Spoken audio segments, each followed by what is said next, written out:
and welcome to our first vlog for texting.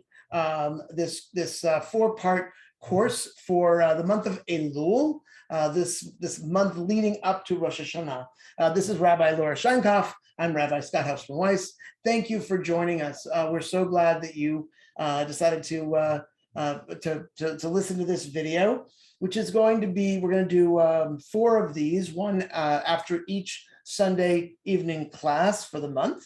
And the first one is about the prayer called Unetaneh Tokef.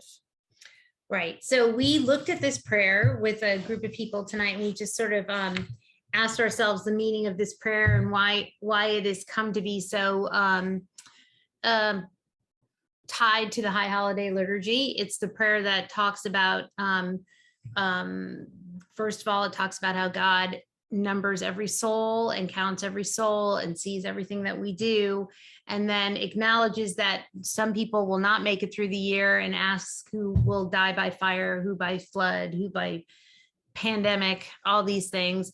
And then it it answers that question by saying that tshuva, which is repentance, tzedakah, which is charity, and tefillah, which is prayer, will temper the severe decree, is how some people translate it. And so we talked about how, that's a troubling notion theologically, the idea that we can somehow rewrite or convince God to keep us alive by doing these things.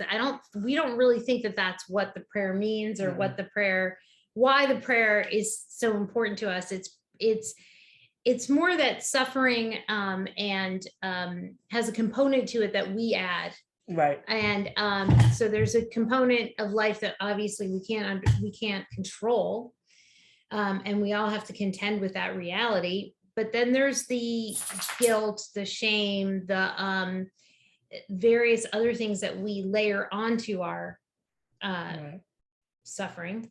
Right. I mean, I think it's so powerful that I think if you're not paying attention to the text, and I always love the Hebrew expression to say for pay attention. It's sim lev. It's put your heart in it.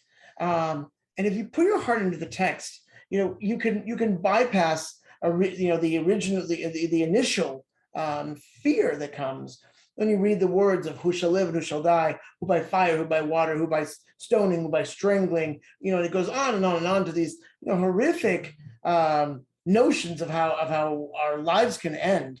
And but then at the end, right, it speaks to this idea of teshuvah, repentance, prayer, and charity, that they can not alter the decree itself, meaning we all have a death date. God willing, it is far, far, far away, but that we can change the weight of our lives by how we engage in repentance, meditation, prayer, and charity. But I also think there's something profoundly important about this, because who shall live and who shall die, who by fire, who by water, who by stoning, who by strangling, who by earthquake, who by so many different ways. And I think ultimately it's really about saying there's so much we're not in control of. Right. And that, but if we focus on what it is we can control, we can really have an impact, on the meaning and the value of our lives. Well, and you can bear the suffering. You can bear it. Right. I mean, that's kind of what the meaning of doing these things is, to somehow bear the suffering that comes with being human, which none of us can avoid. So,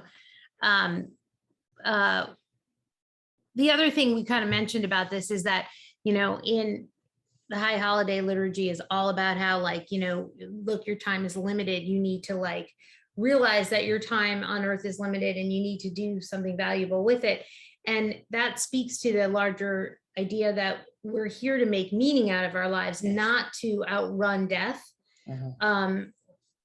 because we can't. So what the prayer sort of coaches us to do, I think, is to look at the work of our lives as making meaning. Right. And the other piece that I think is so important is, the beginning of the text. When you take a look at it, the beginning of the text describes God as the recorder, as the witness, as the judge, but especially the recorder, that nothing is forgotten.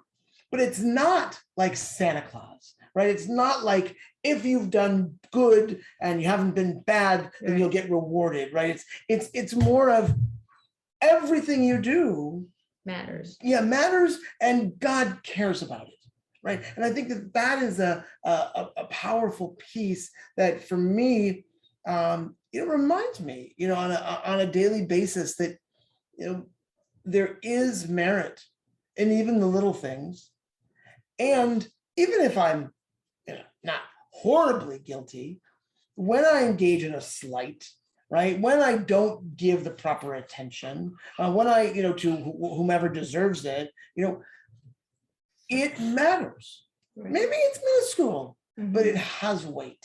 Right. I love that Hasidic story about the concept of the whole world. Like the whole world is completely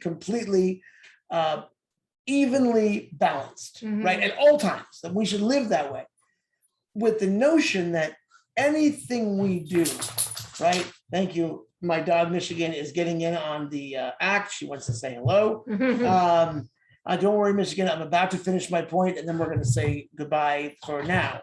But that at any moment, what we do matters. At any moment, an act of goodness can tilt the world just because it's perfectly even.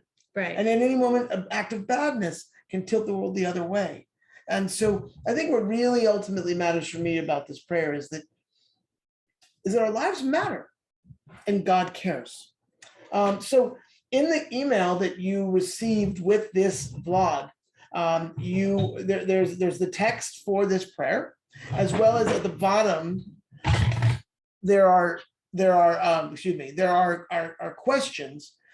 We invite you to respond to those questions. You can send an email to me in the email to the email address that's listed in the email.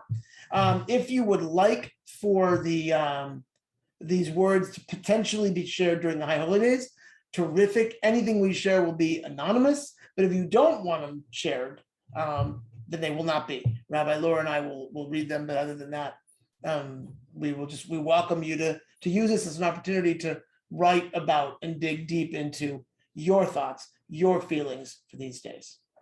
And with that, we say shalom, thank you, and have a wonderful day.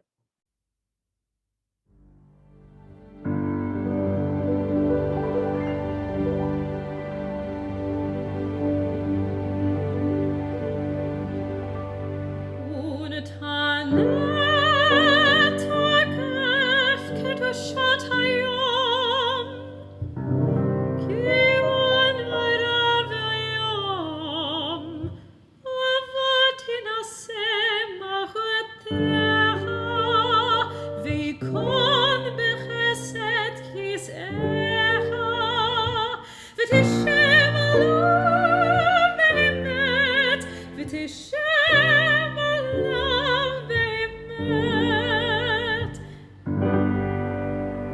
Emet ki ata u'dayan Mashiach v'yodea va'ed, v'chotem v'sofer u'moneh, v'tzikon